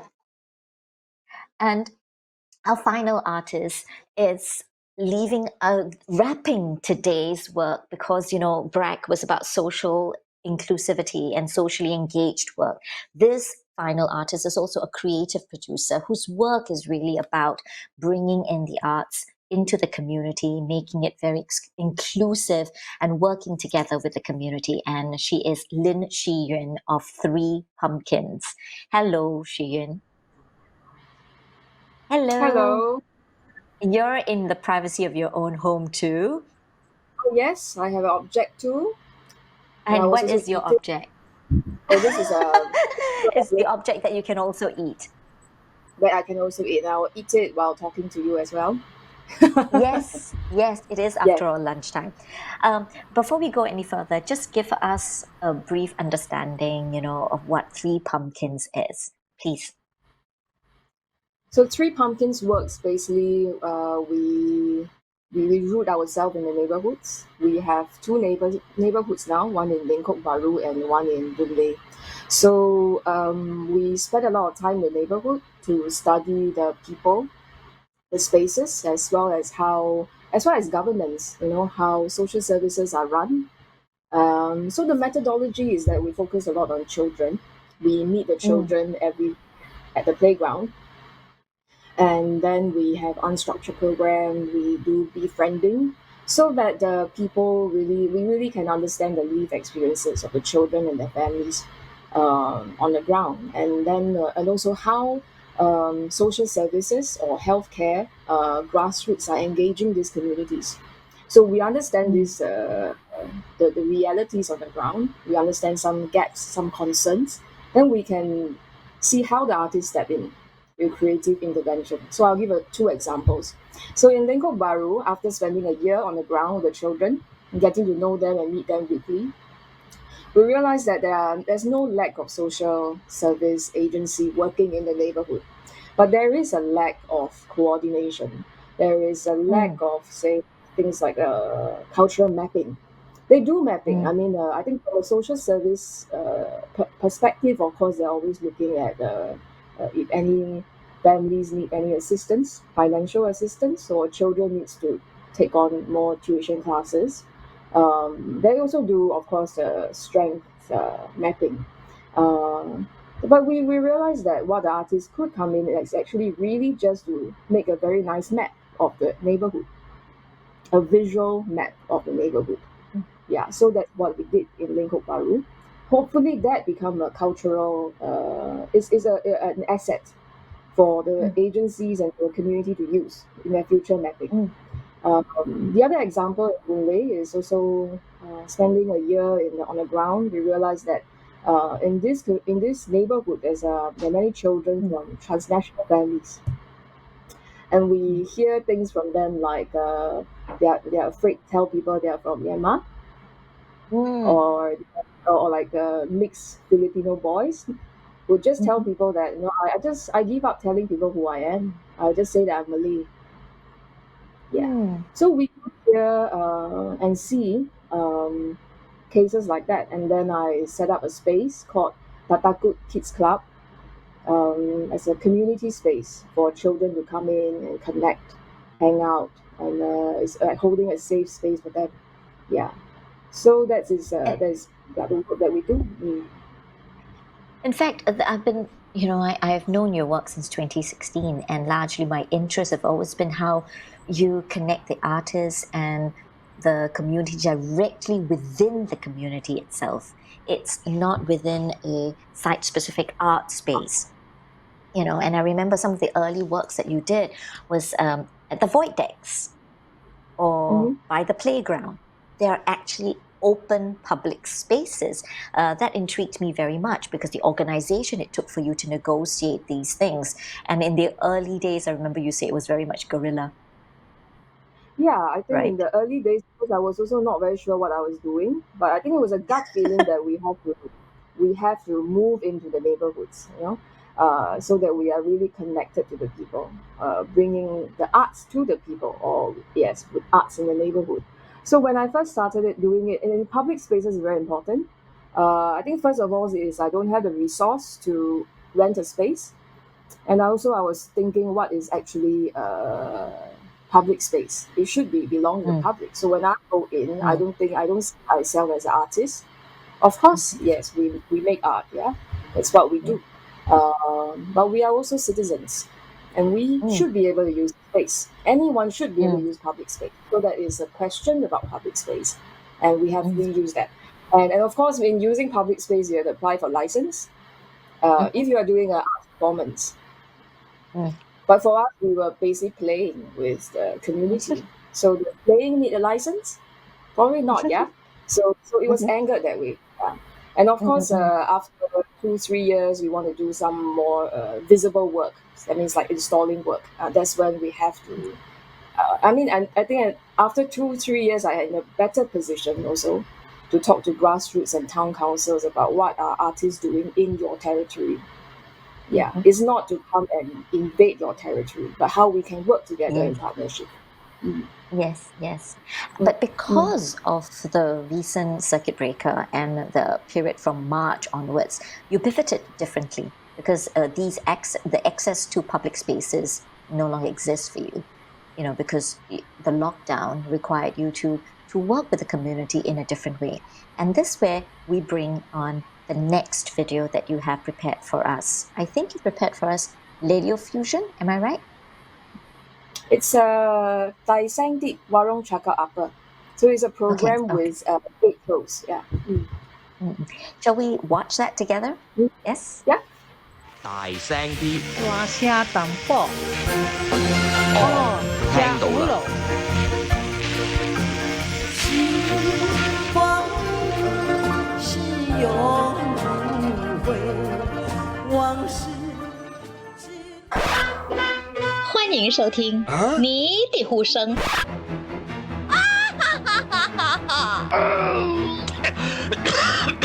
話啲樓下等你哋看邊嚇，收家你看物件。Hello， 你好，今日咧有少少興奮啊，因為咧我要介紹我其中一位偶像，咁佢咧就係 Sam 許冠傑。咁啊 Assalamualaikum Molly. Waalaikumsalam, Bin. Baru-baru pandemik ni kan, yang ada coronavirus ni, COVID-19, Molly rasa muram pasal banyak kerja-kerja kita semua terkendala. Bip pun macam gitu. Bip bila time bulan puasa tu 2-3 hari kadang-kadang tak mandi. Bukan tak mandi, terlupa nak mandi, dah bangun pagi. Yeah, we are online. 大家好，我叫吴伟安，今年9岁。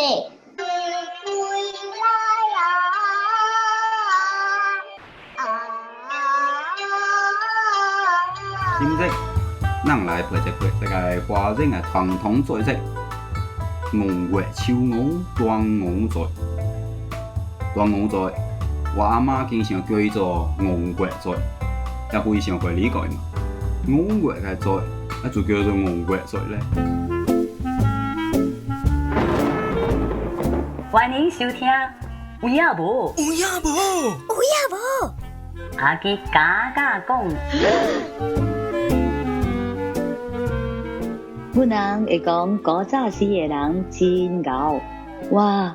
安尼本會使去想到。வணக்கம், எப்படி இருக்கீங்க? நல்லா இருக்கீங்களா? இப்பதாங்க உங்ககிட்ட பேசுறதுக்கு முன்னாடி நான் ஒரு பாட்டு கேட்டுட்டு இருந்தேன். உன்னை அறிந்தால் நீ உன்னை அறிந்தால். ஆமாங்க, அந்த பாட்டு தான் எனக்கு ரொம்ப பிடிச்ச பாட்டு. அந்த பாட்டு கேட்டுட்டு இருக்கும்போது எனக்கு ஒரு ஞாபகம் வந்துச்சு. 城仔講古第10回。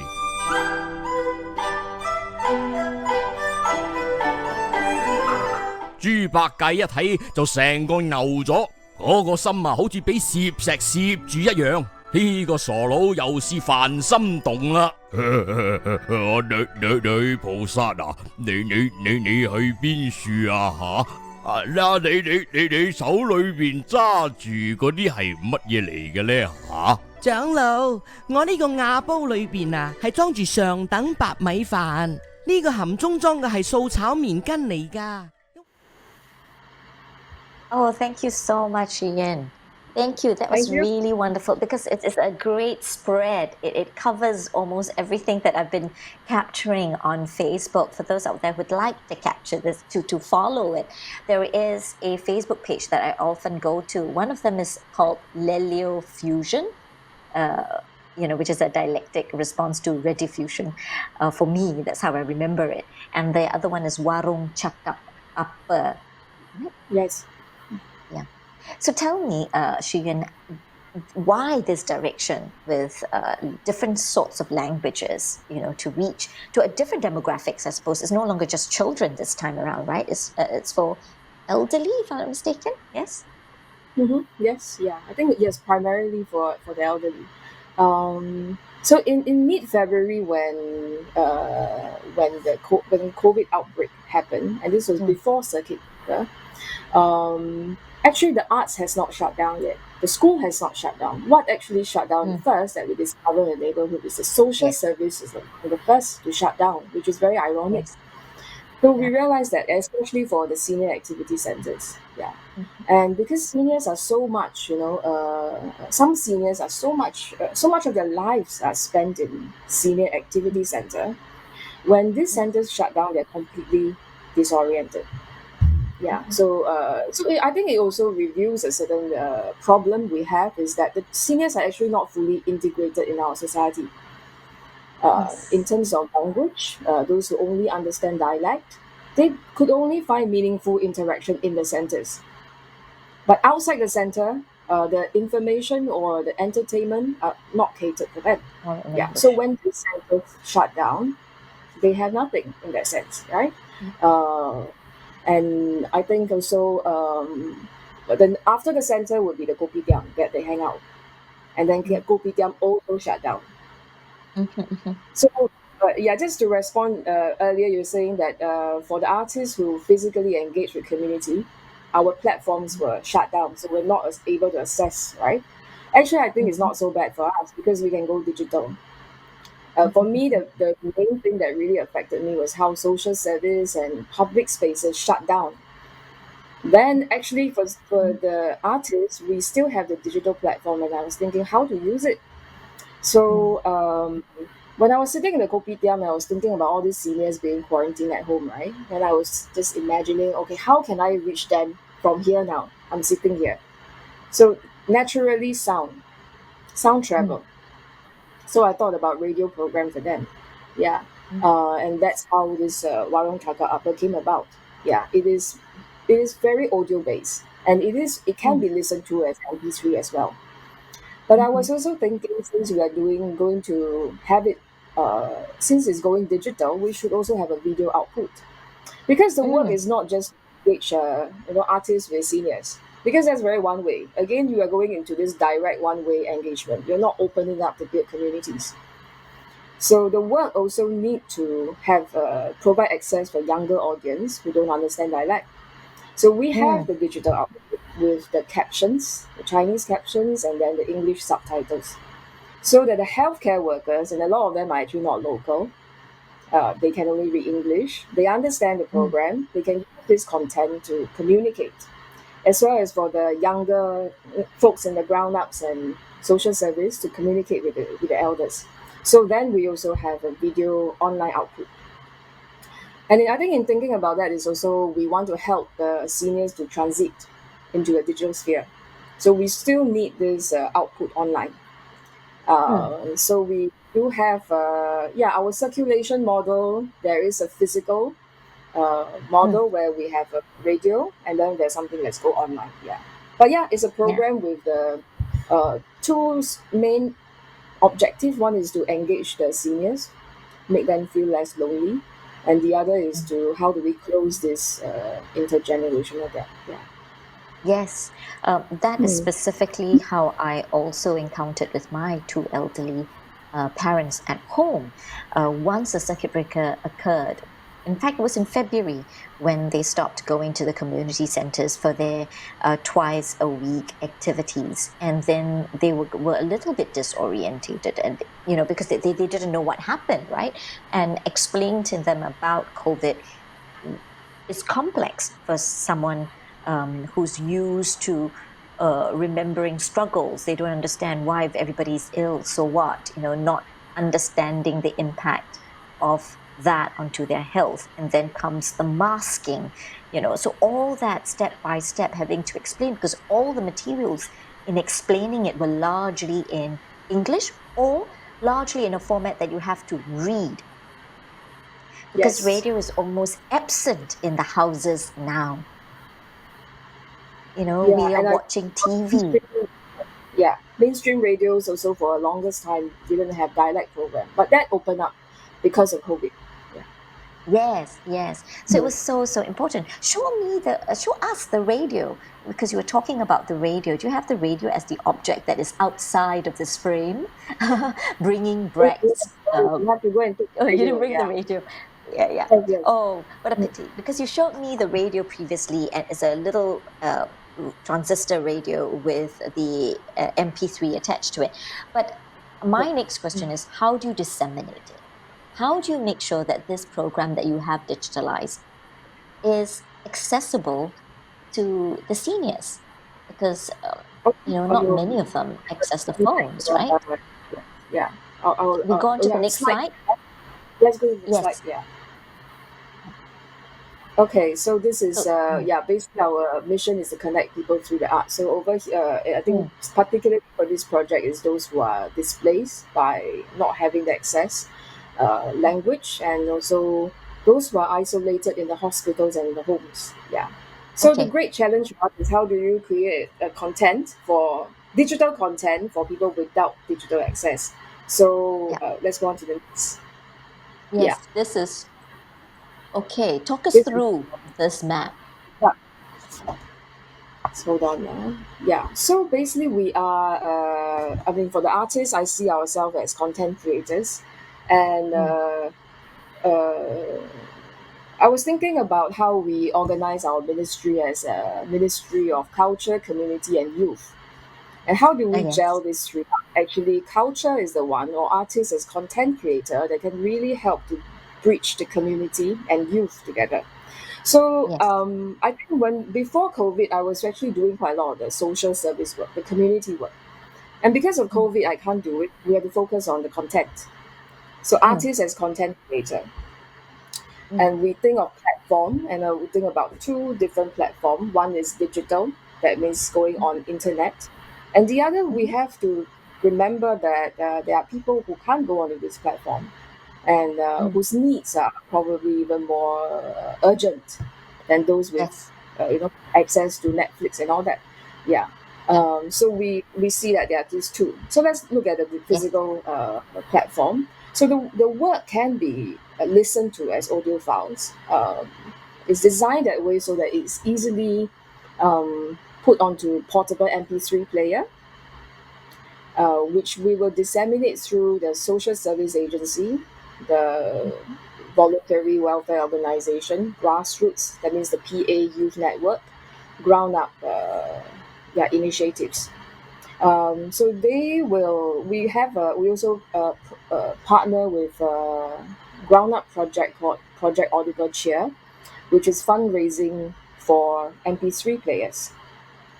So we load our content onto these MP3 players and send it out to the seniors through these partners. So I think for now we have sent out about 3,000. So we built a platform, a network to 3,000 seniors. I think there will be more. So this platform is something that I feel is sustainable. So we can keep creating content for seniors, as well as a content for volunteers to communicate with seniors, and we can keep using this as a platform. Yeah.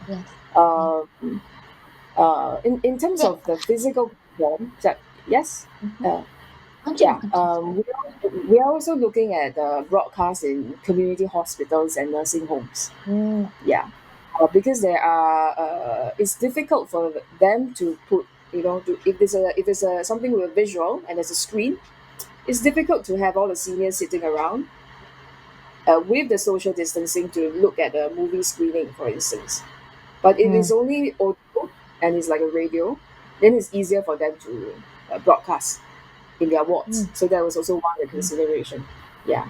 Let's look at the digital platform. So yes, there's a video output with the captions, subtitles. So we circulate it on YouTube as well as Facebook. And the outreach is actually to social service agencies who have already engaged seniors through digital platforms.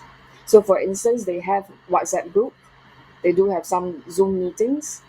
So they would use the internet platform to engage with the seniors or the families. Yeah.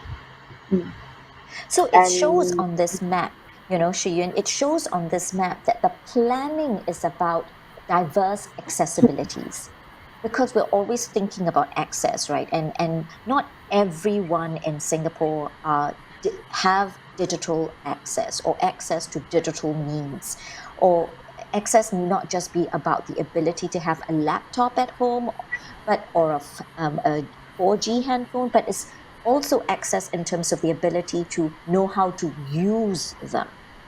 So you're thinking right through on this map how to connect users with non-users. And that's why these various platforms are so friendly in that sense, how to make the access friendly. I think that's a very important thing for us to consider. Yes, I think make the access friendly, as well as how do you design it in a way that it connects people. So if something is designed so well that it goes direct from me to the senior, that actually is not too good also, because then you bypass all the other people. Yeah. And what if this direct connection between me and the senior is cut off one day, and that's what COVID did, right?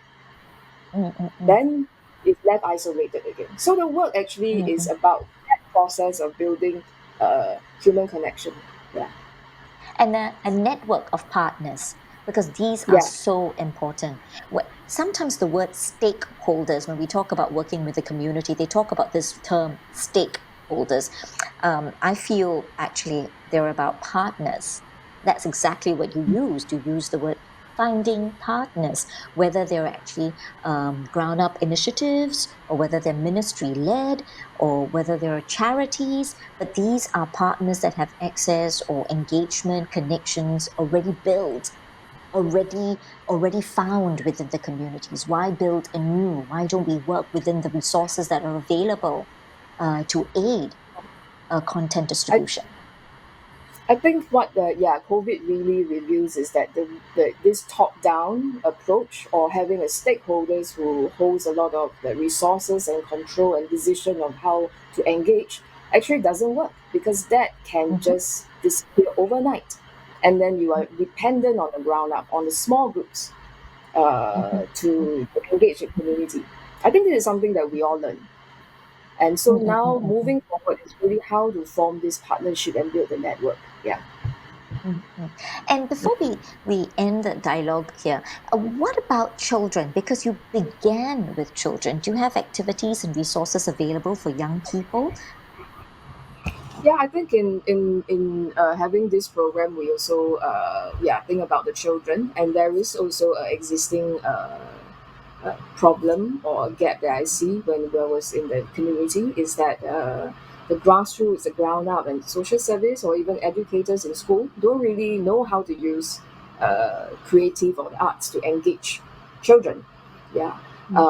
So when we were working in the neighborhood, there was a lot of work in communicating with the people working with children on how to use creative means. Yeah. So we also use this time to create content. So we have 70 projects on how to engage children. Yeah. So the program is called Stay Home. It's actually going concurrently with Warung Chaka Upper. Yeah. So you can see there are craft, playing with batik. These are all things that you can do at home and use daily objects. Yeah. And there is also making your own theatre at home, creating an elephant mask with cardboard, and some dance. So it's a multidisciplinary, from craft to drama to dance to singing. What I like about all these initiatives that you have conducted is how you bridge various communities together. You're connecting various communities together. The artists' communities, and I would say that would be plural because there's so many different types of artists and different genres that they're working with, and some interested in this arena and some clearly not, but it's okay because it's about that diversity. And so they have these practices.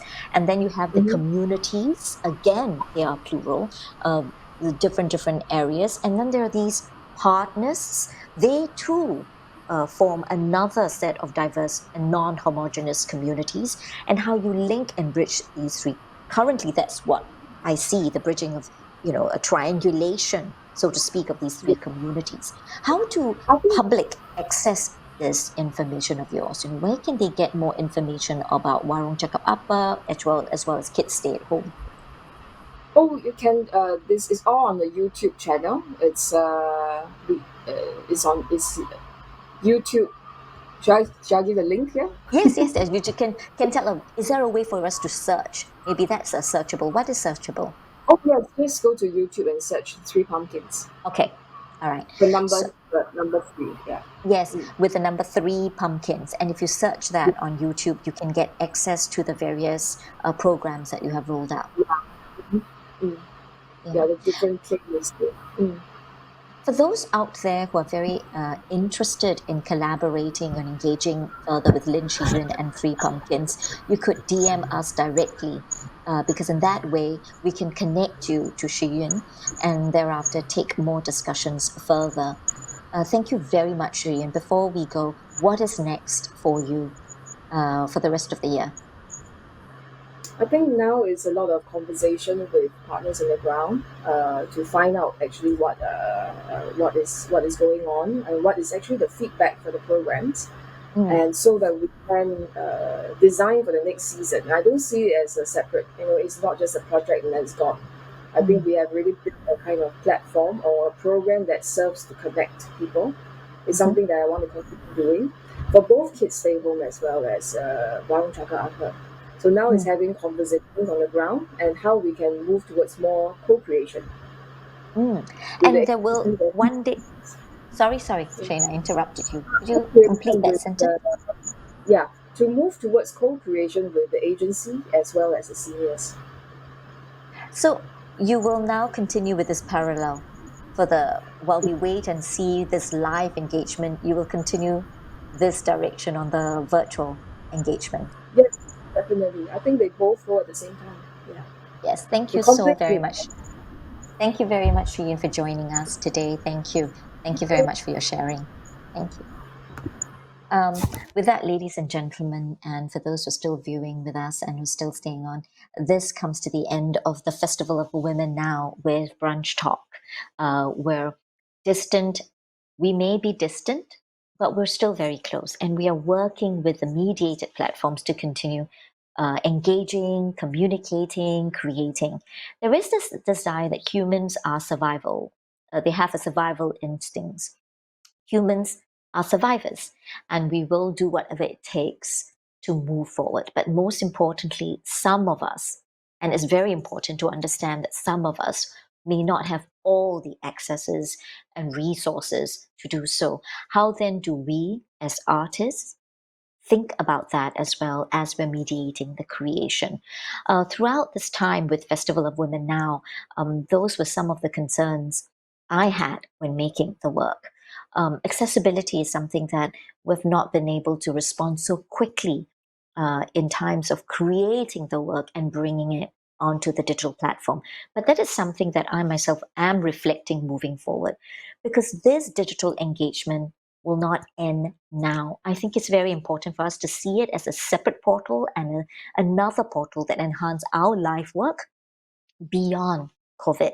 And the learnings that we're taking on board here, how do we then incorporate the learnings, incorporate the challenges, incorporate the thinking of the difficulties, and figure a way collectively as communities to find solutions to the existing problems of working through a mediated device, and then resolve that in the future.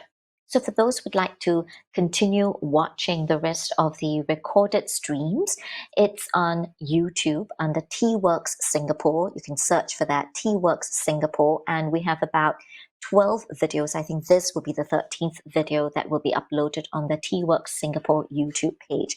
And for those who would like to DM T-Works directly, you can go to the Facebook T-Works Singapore Facebook and DM them if you wish to connect with any one of the artists featured this morning and afternoon.